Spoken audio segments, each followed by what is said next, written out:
You'll be hard-pressed to find a bigger advocate for silly-sounding, wacky, irreverent material being made into movies than me. I love that we now live in a time where films like the Lego Movie can become box office smash hits, whilst simultaneously still being great pieces in their own rights that folks actually get invested in. And I love that projects like these give filmmakers a reason to do more of it. And yeah, we should be giving characters like Rocket Raccoon, and Groot, and Flash Gordon, and Howard the Duck a chance, which is why I find it so cool that I'm here today reviewing Ant-Man, a movie about a guy named Ant-Man, and folks actually give a damn about whether this movie works or not. This is a project originally spearheaded by British comedy director Edgar Wright, who'd been trying to get it off the ground for years, that had a bumpy start after him and Marvel mutually agreed to part ways just before shooting began, after realizing that their ideas of what the movie should be were just way too different. Yet, Marvel still powered on through in hiring Peyton Reed to complete the project and going forward with rewrites, and while many reacted to this like some act of heresy had been performed, I've been supporting the project from day one. And so here we are, after all the controversy surrounding Ant-Man, does the finished product come out the other side still a quality piece? Yeah. Kind of, for the most part. Okay, it's good but not great, and I'm kind of bummed out about that, but there's still plenty of stuff here that does work to make it a worthwhile viewing. There's a surprisingly heartfelt emotional core that the film really commits to, the action is spectacularly creative, this is straight up one of Marvel's funniest entries thus far, all the leads help towards creating strong characters that leave good impressions, and there is a third act finale here which is so unbelievably well executed it might very well be my absolute favourite segment of any Marvel movie. Which is why I find it so frustrating how the rest of the piece otherwise kinda suffers under the weight of its various drawbacks elsewhere. But it also probably doesn't help that it's following the likes of Winter Soldier, Guardians of the Galaxy, and Age of Ultron, which all felt game-changing in their own ways, so the fact that Ant-Man, which is intentionally going for the smaller scale, safer route as far as story goes, still turns in a good watch and a fun summertime diversion despite all that is a testament to the piece in and of itself. Our premise: forced out of his company by former protege Darren Cross, Dr. Hank Pym, played by Michael Douglas, recruits the talents of Scott Lang, played by Paul Rudd, a master thief just released from prison, eager to learn from the error of his ways and do right by his daughter Cassie. Cross has discovered the covered-up plans behind the Pym particle, which allowed Hank to shrink in size, possess superhuman strength, and control an army of ants under the guise of Ant-Man to help S.H.I.E.L.D. take down enemies during the Cold War, but which went south after he decided that the whole gig just wasn't working out for him.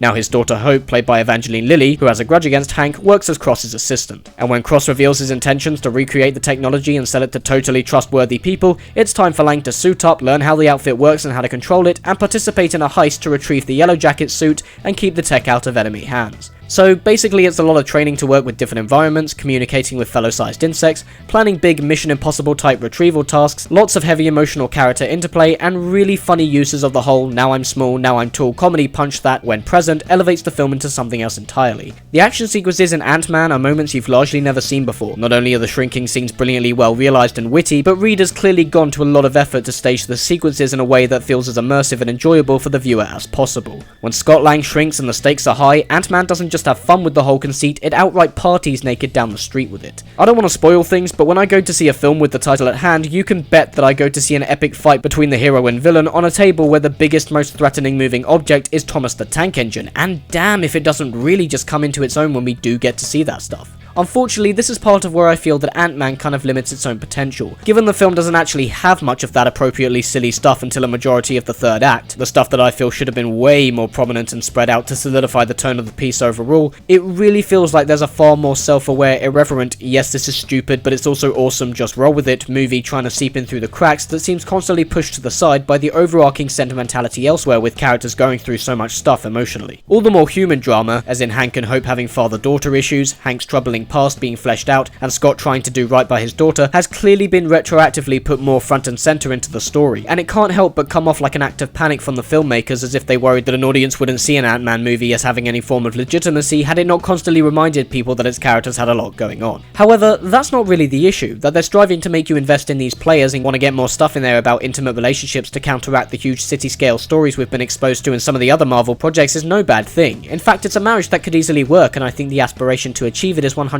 sincere. Where it ultimately falls short is both in emotional context, i.e. a lot of important details are hand-waved and feel lazy, like Hank and Darren's father-son dichotomy, which feels underdeveloped because we never actually get to see why they fell out in the first place, and the awkward moments where the film has to try and balance its several contrasting tones via the structure and pacing. Things like the midsection that starts with a fun learning how to control your powers montage, where we're finally going to move the plot along, drop all the origin fat and pick up the pace, suddenly gets interrupted and put on hold for a 10-minute melodramatic sequence of Hank and American Hope arguing and talking about their issues. While I wouldn't go as far as to say that it's bad since the actors still sell the hell out of it, it just feels tedious and out of place. Not only is this moment more or less recycling a scene that we saw earlier, but we just got to the fun stuff, and now we're moving away from it again. Still, casting wise the flick is absolutely spot on, and the actors really help bring the material to life. Rudd is perfect as Scott Lang. He's likeable, funny, relatable, and a welcome down-to-earth everyday man to contrast the other superheroes we've been exposed to so far. You really buy the chemistry between him and the young actress playing his daughter, and it's an emotional anchor that works really well. Michael Douglas is also absolutely fantastic as Hank Pym. There's a moral grey area that surrounds the character, his backstory is really compelling, he has plenty of presence on screen, and the actor clearly gets him down to a T. Evangeline Lilly does her best as Hope, but the material she's given here feels like it's constantly contradicting itself.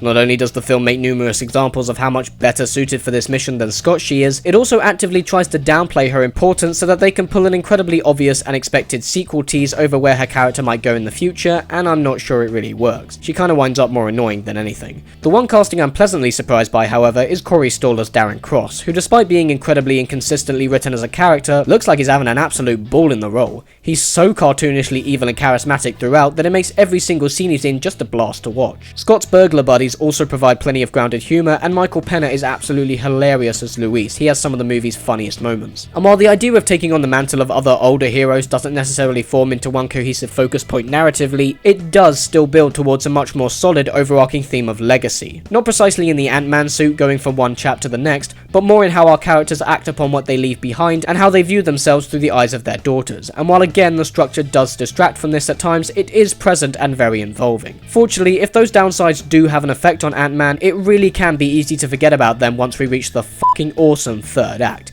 I can't stress this enough. There is so much fun, creativity, and imagination in the heist and the fight between Ant-Man and Yellowjacket with the size-altering ability, and it's so astonishingly dynamic, entertaining, and thrilling. I just wish it were more present throughout. I admire what Ant-Man's going for, but in a lot of respects, it feels as if it's arrived a few years too late. Frankly, this comes off as more of a Phase 1, Marvel still in its early days type of entry. It's fun while it's around, it gives a great look into this brand new section of the universe and its characters, but it can't help feeling like more of an exciting preview of what's to come. That's not a crime per se, but you know what, I kinda hope we were past stuff like this. And while I say that it fits more comfortably in the same area of quality as the first Thor or Captain America, I won't lie, it's actually not as entertaining as either of them. Also, I may like Ant-Man, but considering it gets talked about so much, I kinda wanna see a movie about a younger Michael Douglas fighting folks during the Cold War more. Or Ant-Man 2, which currently has the potential to be far more satisfying. Still, taken strictly on its own merits, it's a good overall view. Creatively executed, solid cast, wholeheartedly aspired towards, not one bad special effect in the entire production, and a finale that actually means things get better as we go along.